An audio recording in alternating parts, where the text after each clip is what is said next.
Hello, welcome to the Shane Wolf Show. Great to have you join us again. We are here with an artist from Brisbane. Her name is Dimitra. Hello. Hello. Welcome. Thank you. Great to have you here. Thank you. So you have a song on Spotify. When did you get to release Slow Burn? I do. I released it in November last year. Okay, so was there much development involved in getting this up and running? Yeah, there was. It was. It took a while to record and get it the way we wanted. It was probably a couple month process. Mainly because we were all uni students, so we were doing a few hours here, a few hours there. Right. So what uni was this through? So we recorded this at JMC. Oh, okay. Yeah. Right. Yes, but I go to QT. Right. Okay. So you went to JMC first and recorded this there, and then went to QUT, or? So my producer went to JMC. So we recorded all there and we got to use all their facilities, but I'm a student at QT. Gotcha. And you are studying music?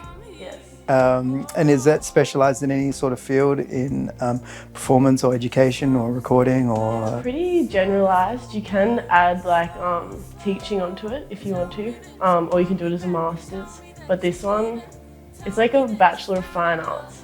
So you get to do a lot of different stuff. You do a lot of performance, a lot of production now, because I think you have to know that as an artist these days. And yeah, a lot of creativity, with creative classes, I guess, where you co-write with people and learning all those kind of skills.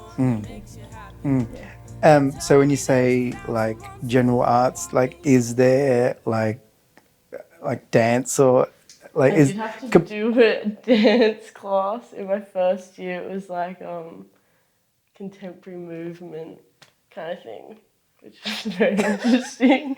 You could tell who the music kids were. As opposed to the dance kids? Yeah, and the drama kids, yeah. Right, and so you've dabbled in drama as well? Not really. There's a few core subjects that all the fine arts have to do. So this was one of them. And it was you'd have to move around the room like an animal and all that kind of stuff. Right. What animal did you choose? Oh, I don't know. There'd be lots I of think you know exactly what animal you chose. There'd be ones that'd be a lion, and then you'd go to a cat. And then, all different animals. And how many weeks was this course? Was this animal course? This was a whole semester. 12 weeks. And me and the teacher just had a mutual, I think, hate for each other. Really? Yeah. Okay. Hello, if you're out there watching.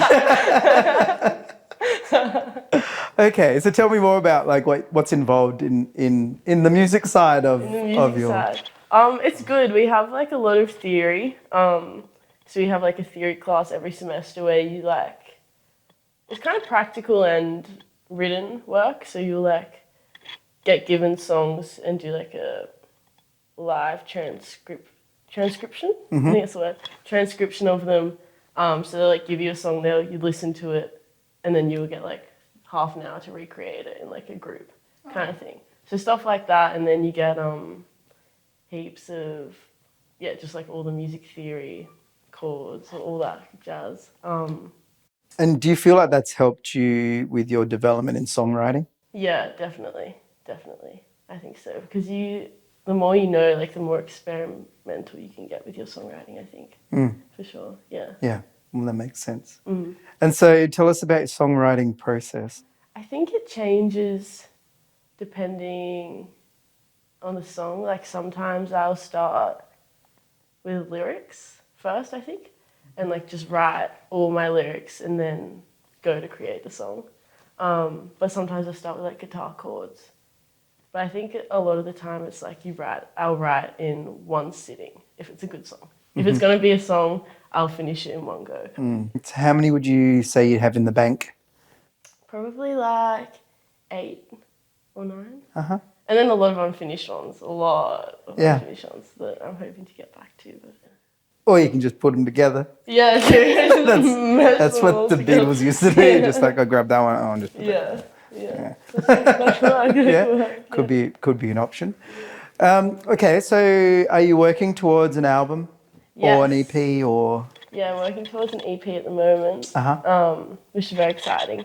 We've got our first studio session in a couple of weeks to get the first two done. Okay, So, that's yeah. exciting. And you have a band with you that's Yes. going to be performing on that Yeah. on that EP? Yeah, which is exciting because I didn't have one for Slow Burn. It was all just like a guitarist and then everything else was done with the computer. Yeah. Samples and. Yeah.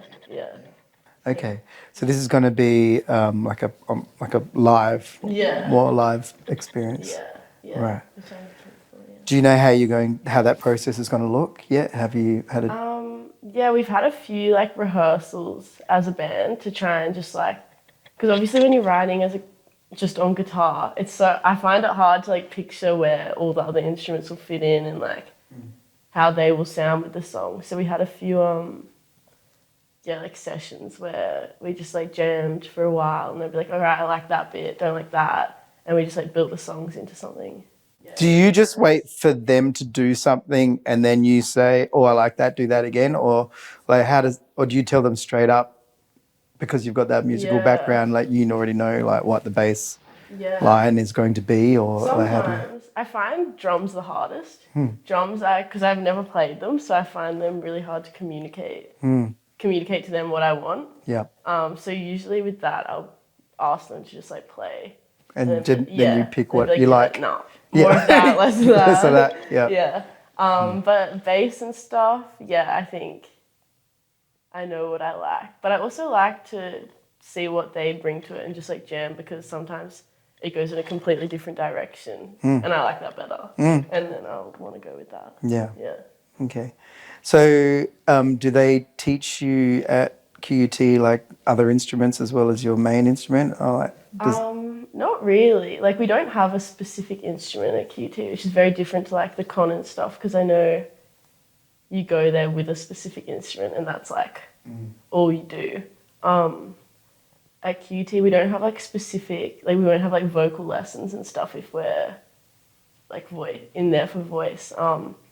So like you get kind of like thrown into groups in classes, and then sometimes you have to pick up an instrument that you're not as confident on, which I kind of like because it pushes you to learn more. And like I'd be like, oh, I know a bit of bass, so I'll like try and figure it out. And then I feel like it helps your. So how do you know what to do if you're thrown into an instrument that you don't like really? You're not that familiar with. I don't know. I guess you just have to learn really quickly. But like, and then you have to have an exam on it. Like you have to do a performance. You'll do a performance on it, but I guess the teachers know that you're not. They know what you study, like your main instrument. So if you're on something else, I guess they give you a bit of leeway. But it's more, I guess, your ability to adapt and like just go. I don't know, like be able to go into other instruments. Like I feel like everyone should know like a little bit of piano and like a little bit of guitar, and like those are like key instruments that like I feel like every musician should be able to like kind of know their way around. So at least know the function. Of them. And I think it's helpful for you, like anyone, to be able to use that, and like even write on different instruments. Like you can get such different sounds and different songs with that. So do you come from a musical family? I know you just finished spending time with your family. Yes. Are they a musical family? Is that where you started? Or? Yeah, a little bit. Like my dad, he's like a musical lover. Like he just loves music, and his record stack is like, he's got so many records and listens to like a really wide range of music. So I think like we were always surrounded by good music growing up, which helped. And he played like a little bit, like a guitar here and there, and Mum sang a bit. And my auntie, she was an actress, but she wrote musicals and stuff. So she would do that kind of stuff. So we were always surrounded by it, and they'd like take us to live music and stuff. But they weren't like musicians in that sense. And do you have like a favourite record that your father used to play, like that you remember? That's a good question. He'd play like a lot of old school stuff, like a lot of Elvis, like a lot of rockabilly. Loved rockabilly. That was probably his favorite. Like a lot of Like Bill Haley and the Comets, so old, yeah, early rock. yeah, early rock. And like even like back to like gospel, and he loved like female vocalists a lot as well. Yeah, yeah. So tell us about the song Slow Burn. Tell us what it's about and what inspired you to write it. It's I guess like a breakup song. Like I'd ended this relationship quite a while ago, but it was very like on off, like not wanting to actually go through the pain of the breakup in a way. And that's where Slow Burn came from. I was like, it's not gonna happen overnight. Like you're not just gonna be able to like click your fingers and get over this breakup. Like you're gonna have to go through the motions and actually work on your shit and like sorry am I allowed to swear? Yeah, it's fine. Like actually go through it and like yeah, just go through it and feel your emotions, and it's gonna take a while and it's not gonna be like a quick thing. And so I wrote this song kind of about that and the relationship. Was that the like one of the like most intense relationships like you've had, like I most think developed? so, yeah, because it didn't end for like the song's like I guess a bit of an exaggeration on it. Like post breakup, it was quite like it got quite nasty, I think. But the relationship itself wasn't bad, and like it didn't end for anything terrible, you know. It was just like it just didn't work. Yeah. Yeah. So yeah, Which happens. it does happen. Yeah. And have you had much opportunity to perform the song live? Yeah, I performed it. So I had to write it or get it released quite quickly because I got a position at this festival in Sydney, and there's like a prerequisite. I had to have a song on Spotify before. And yeah, so I released that, and then like a week later I got to play it down there, which was really cool. What was the festival? It's called Sunsets. Okay. Yeah. So it was the guys' first time putting it on, like a lot of local Northern Beaches boys. Yeah, just wanted to like run a festival, and they like put it together, and it was really cool.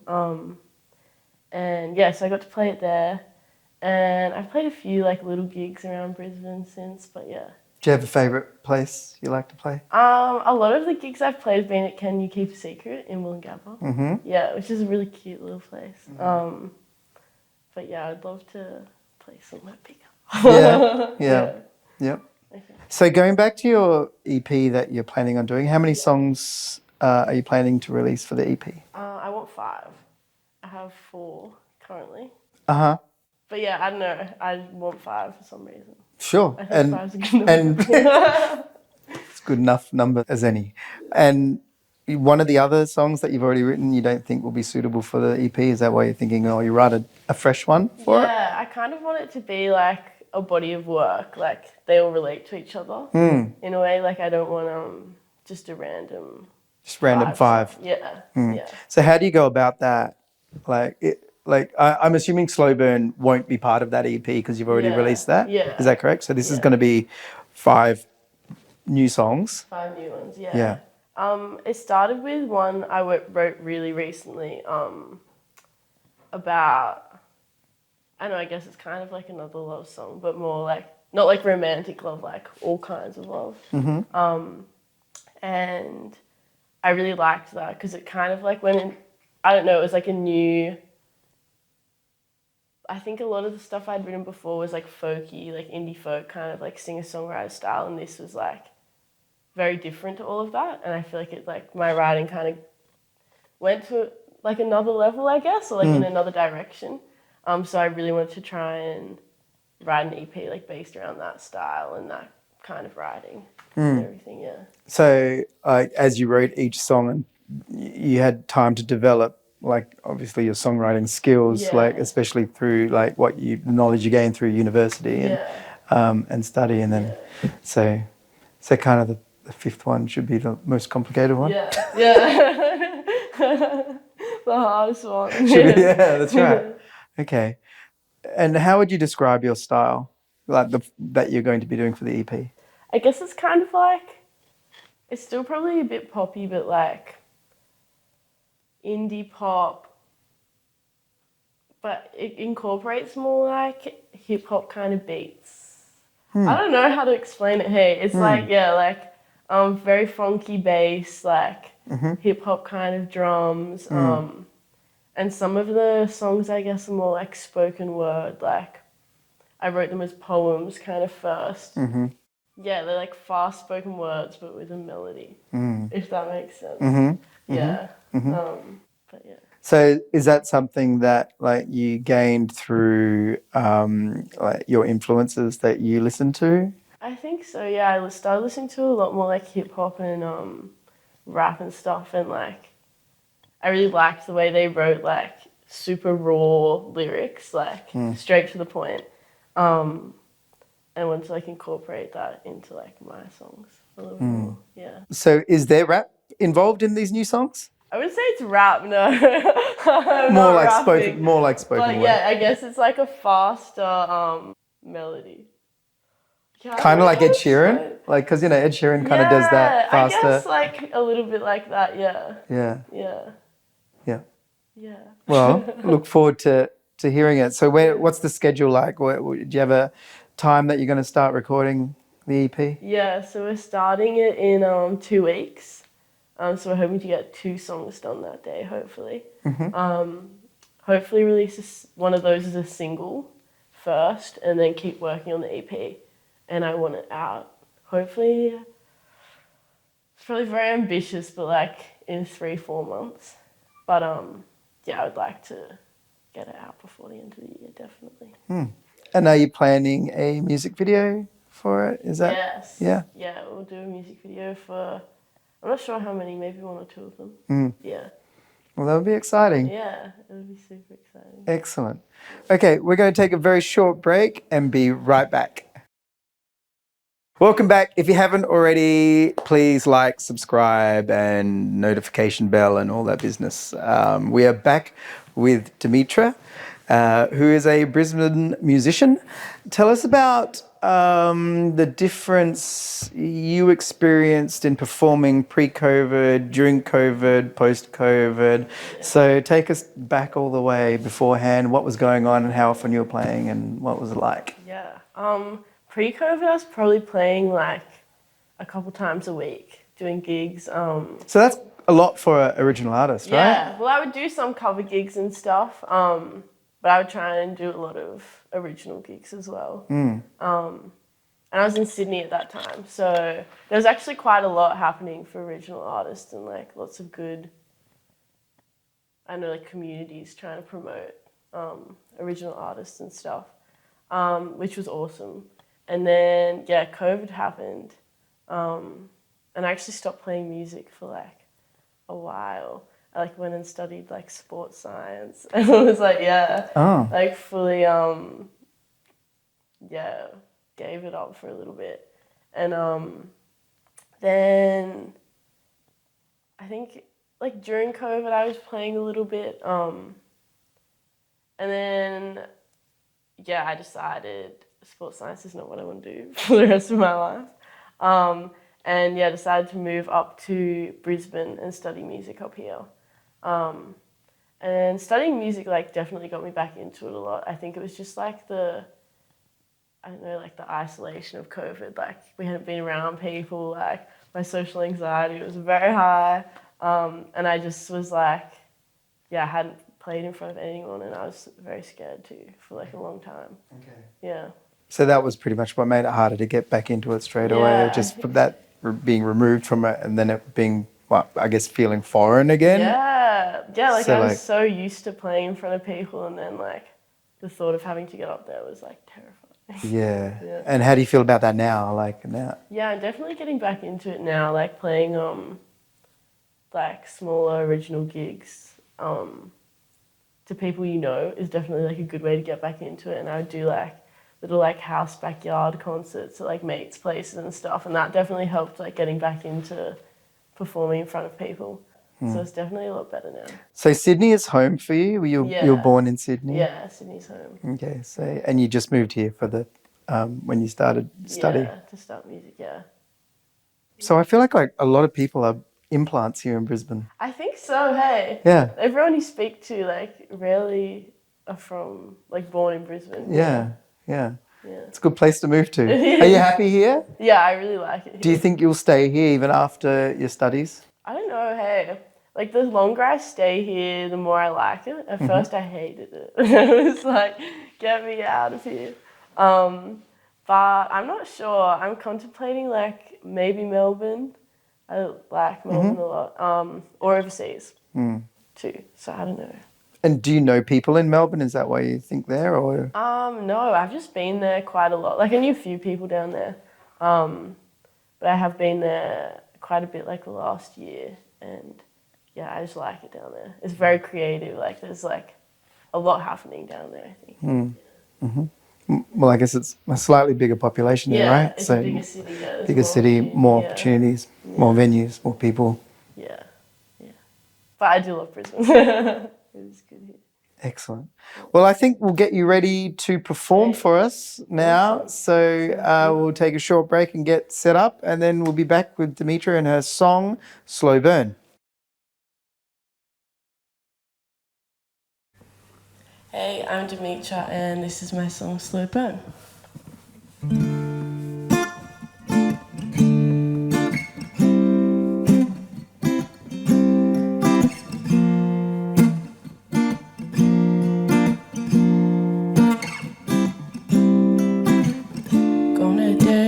I'm stuck in my ways. I don't need no one to call me. Thought maybe you'd still want me. You still call me baby. I'll still call you baby. Nobody can break us. I feel stronger when you don't want me.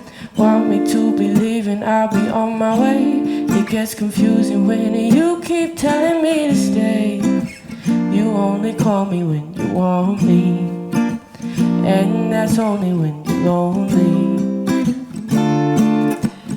Slow burn from here, oh. It's slow burn, it's slow burn, it's slow. Tell me that you want me back, you tell me that you're leaving. Tell me that you found another, tell me that you're bleeding. Tell me that you found someone that makes you happy. Tell me that you found someone so you don't want me. Tell me that you want me back, you tell me that you're leaving. You tell me that you found another, tell me that you're bleeding. Tell me that you found someone that makes you happy. Tell me that you found someone so you don't want me. You say it's all in my head, but she's in your bed. Don't act like you're a goddess, cause you sure as hell ain't honest. You got me lying to myself again. And then you tell me that you wanna be friends. Your dreamy state of mind, you better wake up. You're talking in your sleep, you better pay up. You're playing these games like you go to me, but in the end you got one over me. It's slow burn from here, oh. It's slow burn, it's slow burn, it's slow. You got me hurting now.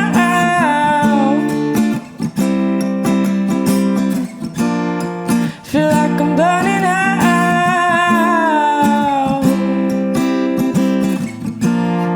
I hope it's worth it now. We fell and it hurt, cause love isn't always meant to work. Tell me that you want me back, you tell me that you're leaving. Tell me that you found another, tell me that you're bleeding. Tell me that you found someone that makes you happy. Tell me that you found someone so you don't want me. Tell me that you want me back, you tell me that you're leaving. You tell me that you found another, tell me that you're bleeding. Tell me that you found someone that makes you happy. Tell me